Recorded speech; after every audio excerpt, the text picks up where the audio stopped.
Assalamualaikum, selamat datang di channel Jendela Tutorial.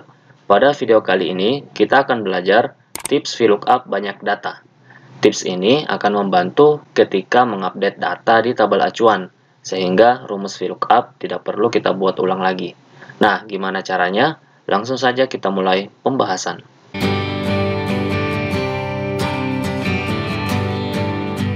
Di sini terdapat dua tabel, yaitu tabel penjualan adalah tempat kita mengisi rumus, dan juga tabel barang yang merupakan sumber data. Nah, di sini kita memasukkan kode. Nanti akan muncul nama barang dan harga secara otomatis mengambil data dari sumber data tabel barang ini. Kita coba jalankan terlebih dahulu VLOOKUP yang seperti biasa ya. Nah, VLOOKUP-nya itu sama dengan VLOOKUP buka kurung, kemudian kata kuncinya, kemudian titik koma, dan ini saya menggunakan titik koma ya, karena format di laptop saya bahasa Indonesia. Adapun penjelasan terkait titik koma dan koma itu bisa disaksikan pada link video di sudut kanan atas. Baik, selanjut. Setelah itu kita blok tabel barang seperti ini ya. Ini rumus VLOOKUP seperti biasa. Nah, kemudian kita menekan tombol F4 agar supaya datanya itu kita kunci agar tidak bergeser ketika di copy. Tekan F4 satu kali, akan muncul $, seperti ini. Kemudian titik koma, kemudian kolomnya, kolom kedua, nama barang, kemudian titik koma, false. Balas kurung, false ini bisa diganti juga dengan 0, terserah. Ada juga yang seperti ini. Kalau saya biasa menggunakan false. Setelah itu, enter. Kemudian saya coba isikan 112. Nah, muncul datanya sabun ya. Di kolom harga juga seperti itu. Biar lebih cepat, saya coba copy saja. Kemudian saya paste di sini. Tinggal saya rubah dia kolom keberapa. Nah, karena dia kolom ketiga, ganti aja kolom ketiga. Kemudian enter. Nah, seperti ini. Jumlah misalkan 2. Totalnya ini perkalian antara harga dikali jumlah. Nah, teman-teman, ketika seperti ini, kita ingin mengupdate data di tabel barang. Contoh, misalkan ya, 116. 116 ini saya tambahkan sampo, misalkan ya. Harganya Rp1.000. Satuannya bungkus. Nah, ketika saya memanggil kode 116, seperti ini, maka datanya tidak muncul. Kenapa? Karena tadi kita hanya blok sampai baris ke-7 yang ini ya. Hanya sampai di 115. Nah, gimana caranya agar supaya ketika saya mengupdate data di tabel barang ini, maka otomatis VLOOKUP-nya juga akan ngikut. Jadi nggak perlu bikin VLOOKUP baru lagi ya. Kalau ini kita harus buat VLOOKUP baru, menyesuaikan data yang kita tambahkan di bawahnya. Nah, caranya itu adalah, saya coba hapus dulu ya. Saya hapus. Nah, ini cara sederhana tapi akan sangat membantu.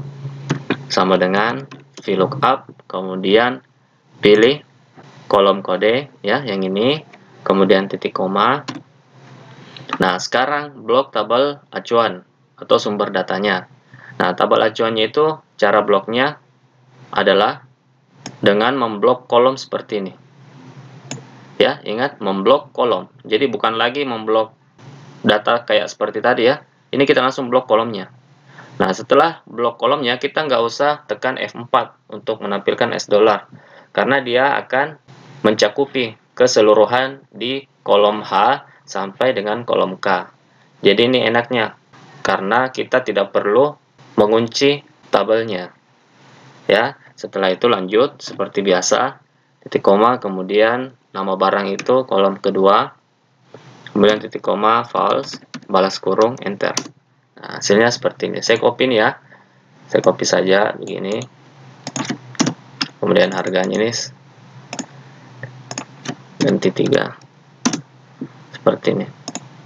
Jadi kalau misalkan saya tambahkan data lagi ya, 117. Misalkan sikat gigi, harganya itu Rp5.000, buah. Ya. Di sini saya panggil 117. Dia langsung otomatis muncul. Nah, sikat gigi. Mau tambah lagi silahkan. Misalkan 118, nama barangnya yaitu odol ya, odol 2500 buah.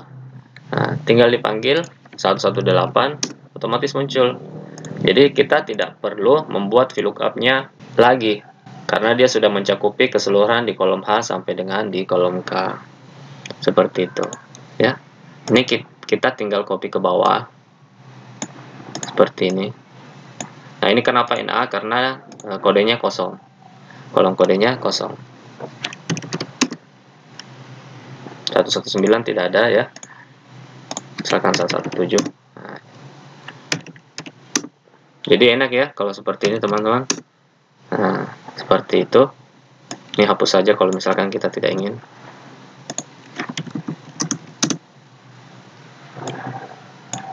Kita buat bordernya. Oke, ini namanya tips VLOOKUP banyak data ya. Saya namakan seperti itu karena kita bisa mengupdate sumber datanya itu semau kita tanpa perlu membuat rumus VLOOKUP-nya kembali. Oke. Baik teman-teman, demikian untuk video kali ini. Semoga bisa bermanfaat. Terima kasih banyak yang sudah menonton. Jangan lupa untuk subscribe, like, dan juga share jika teman-teman menyukai video ini. Apabila ada pertanyaan, silahkan dituangkan dalam kolom komentar. Sampai jumpa kembali di video selanjutnya. Wassalamualaikum warahmatullahi wabarakatuh.